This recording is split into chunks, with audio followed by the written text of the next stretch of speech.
अस्सलाम वालेकुम स्टूडेंट्स। आज का लेक्चर स्टार्ट करते हैं। आज का जो हमारा टॉपिक है that is density of an ideal gas. कल हमने आइडियल गैस इक्वेशन डिराइव भी की थी और जनरल गैस कांस्टेंट की वैल्यू भी निकाली थी अकॉर्डिंग टू डिफरेंट यूनिट्स। आज हम देखते हैं कि अगर हमें किसी आइडियल गैस की डेंसिटी फाइंड करनी है तो हम कैसे फाइंड कर सकते हैं। हमारे पास जो जनरल गैस इक्वेशन है वो वही है PV is equals to NRT। N जो था उसको वो फॉर्मूला लगा रहा है, N is number of moles and number of moles is equal to given mass in grams over molecular mass. तो एन की जगह पर given mass in gram divided by molecular mass लगा दिया है। यहाँ से ये वॉल्यूम है, ये मास है। वॉल्यूम को अगर हम इधर ले आते हैं तो मास पर वॉल्यूम हो जाएगा और इस m जो कि मॉलिक्यूलर मास है हम इसको इधर ले जाएंगे। मास पर volume definitely it would be density. देख लीजिए बेटा, P M is equals to M over V R T. M over V is D, D को साइड पे निकाल लिया, P M over R T. अब ये सिचुएशन हमें क्या बताती है कि डेंसिटी किसी भी गैस की वो डायरेक्टली प्रोपोर्शनल होगी इट्स प्रेशर। जाहिर सी बात है, जब आप किसी चीज़ का प्रेशर बढ़ाएंगे, जब आप पिस्टन को नीचे को करेंगे तो गैस के मॉलिक्यूल्स करीब करीब आ जाएंगे। जब वो करीब होंगे तो आप उसको डेंस कहेंगे। तो density is directly proportional to pressure of the gas as well as molecular mass of the gas. जिस गैस का जितना मॉलिक्यूलर मास ज़्यादा होगा, फॉर एग्जांपल अगर आप मीथेन गैस लेते हैं या नाइट्रोजन गैस लेते हैं, तो उन दोनों गैसेस में से जिस गैस का मॉलिक्यूलर वेट ज़्यादा होगा उसकी डेंसिटी भी ज़्यादा होगी, जिसका मॉलिक्यूलर वेट कम होगा उसकी डेंसिटी भी कम होगी। इसके अलावा टेम्परेचर की इन्वर्सली प्रोपोर्शनल है, मतलब कि अगर आप टेम्परेचर बढ़ाते हैं तो मॉलिक्यूल्स की काइनेटिक एनर्जी बढ़ती है और मॉलिक्यूल्स दूर दूर मूव करते हैं, और जब वो मॉलिक्यूल्स दूर दूर मूव करेंगे उनके दरमियान में स्पेस बढ़ जाएगी तो डेंसिटी उसकी कम हो जाएगी। तो टेम्परेचर की इन्वर्सली प्रोपोर्शनल है, प्रेशर और मॉलिक्यूलर मास के डायरेक्टली प्रोपोर्शनल है। नेक्स्ट हमने एग्जांपल देखनी है जिसमें हम गैस लॉ को अप्लाई करेंगे। पहले हम पढ़ लेते हैं कि इस एग्जांपल में वो कह क्या रहा है। Sample of nitrogen gas is enclosed in a vessel of 380 centimeter cube at 120 degree centigrade. तो हमारे पास दो वैल्यूज़ आ गई हैं। जब भी हम न्यूमेरिकल करेंगे हम साथ साथ हर चीज़ को राइट डाउन करते जाएंगे ताकि हमें साफ साफ पता चल जाए कि हमारे पास क्या क्या गिवन है और क्या क्या हमने फाइंड करना है। तो वो पहले वॉल्यूम आपको दे रहा है 380 cm3। तो initial volume of gas VI या V1 that is equal to 380 cm3। बेटा कन्वर्ट करेंगे डेसीमीटर क्यूब में, तो आपने 1000 पर डिवाइड किया 0.38 डेसीमीटर क्यूब। टेम्परेचर वो दे रहा है 120 डिग्री सेंटीग्रेड। तो इनिशियल टेम्परेचर 120, 273 ऐड किया 393 केल्विन। प्रेशर दे रहा है 101325 न्यूटन पर मीटर स्क्वायर। तो initial pressure, this gas is transfer to a 10 dm cube flask. तो अब वॉल्यूम उसने चेंज कर दिया, ये आ गया V2। V2 कितना है उसके पास जी, 10 dm cube. Cold to 27 degree centigrade. Temperature भी दूसरा आ गया जी, दूसरा टेम्परेचर कितना आ गया 300 kelvin. Calculate the pressure in newton पर metre square exerted by the gas at 27 degree centigrade. 27 यहाँ पे भी है, तो 27 में जो नया टेम्परेचर वो बता रहा है उसमें उसका प्रेशर बताएं। तो P2 जो है वो आपने फाइंड करना है। जनरल गैस इक्वेशन आप जानते हैं, P1 V1 over T1 is equals to P2 over T2। P2 को साइड पे रखें, इन दोनों को इधर ले जाएं, आपके पास ये सारी सिचुएशन आ जाएगी। आप इसको सॉल्व करेंगे, आपके पास न्यूटन पर मीटर स्क्वायर में P2 आ जाएगा। तो इजी सी एग्जांपल थी, सिर्फ यहाँ पे यूनिट्स की कन्वर्जन है जो कि आपने ध्यान से करनी है कि आपने वॉल्यूम डेसीमीटर क्यूब में लेना है और टेम्परेचर केल्विन में लेना है।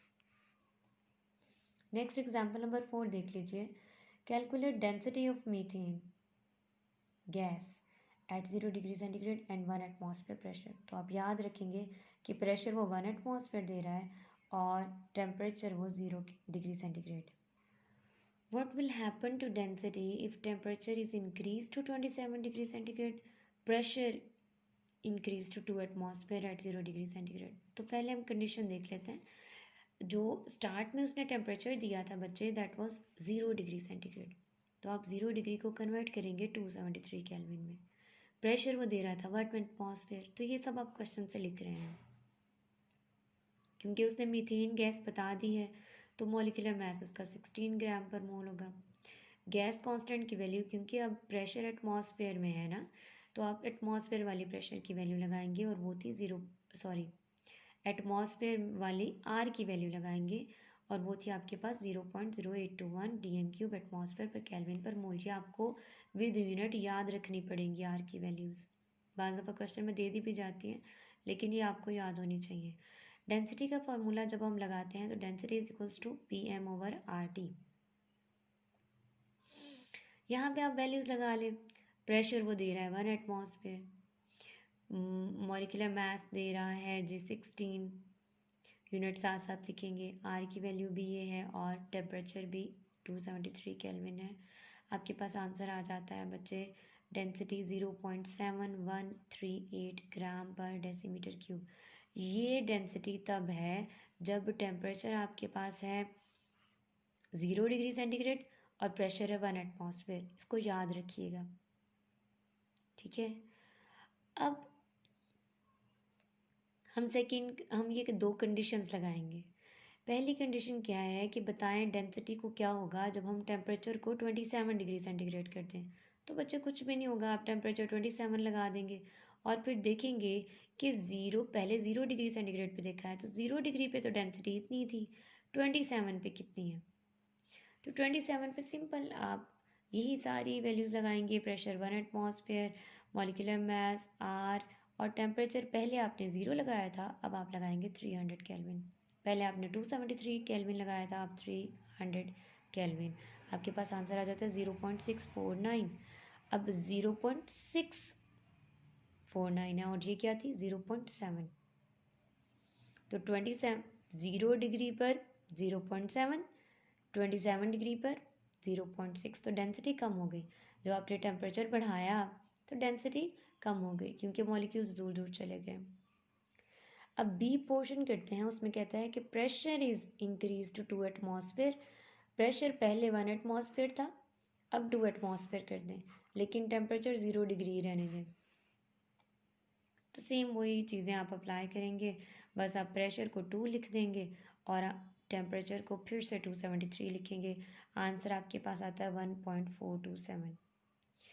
तो बच्चे जब 1 एटमॉस्फेयर प्रेशर था तो वैल्यू थी 0.7, अब 2 एटमॉस्फेयर प्रेशर है तो वैल्यू है 1.4। मतलब कि आपने जब प्रेशर को डबल किया है तो आपके पास डेंसिटी भी तकरीबन डबल होती है, ठीक है। तो यहाँ पर लिखता है कि अगर आप प्रेशर बढ़ा रहे हैं तो डेंसिटी भी बढ़ेगी, अगर आप टेम्परेचर बढ़ा रहे हैं तो डेंसिटी कम हो जाएगी। नेक्स्ट है आपके पास एग्जाम्पल नंबर 5, और एग्जाम्पल नंबर 5 में वो क्या कहता है कि कैलकुलेट द मास ऑफ, तो आपने जी मास फाइंड करना है। Mass of 1 DM³ of ammonia gas. तो आपके पास वॉल्यूम अमोनिया का कितना आ गया, वॉल्यूम आ गया बच्चे 1 DM³। अब बता भी रहा है अमोनिया गैस, तो अमोनिया का मॉलिक्यूलर मास भी देख लें क्योंकि डेंसिटी में हमें मॉलिक्यूलर मास चाहिए होता है। तो नाइट्रोजन 14 और 3 हाइड्रोजन 17, तो मॉलिक्यूलर मास ऑफ गैस है 17। टेम्परेचर 30 डिग्री सेंटीग्रेड जी, उसको कन्वर्ट कर लें केल्विन में। एंड 1000 मिलीमीटर मरकरी प्रेशर, तो बेटा प्रेशर भी ले लेते हैं हम।